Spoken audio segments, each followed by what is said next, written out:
الحمد لله وكفى والصلاة والسلام على رسول الله اما بعد. محترمو، انسان د الله تبارک و تعالی بهترین او اشرف المخلوقات دی. الله تبارک و تعالی انسان ډیر خسته پیدا کړی دی.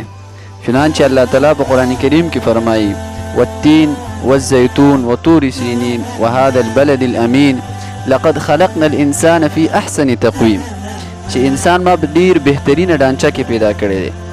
کله داسې وشي چې انسان په مخ باندې داغونه، دانې او دغه رنګې نشانات ظاهر شي او بیا سړی ډیر خفه وي چې دا به څنګه لرې کېږي.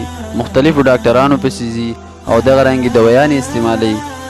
لیکن د هغې لپاره دا یو قرآني آیت بهترینه وظیفه ده چې دا څوک کې انشاءالله تعالی د مخ نه داغونه، دانې او دغه رنګې چاپونه دا ختمیږي. دا د سورې بقرې آیات نمبر 71 دی. مسلمة لا شیة فیها. دا د 41 پیرې په دوایې باندې یا په مرهم باندې پوکي او بیا د استعمالي.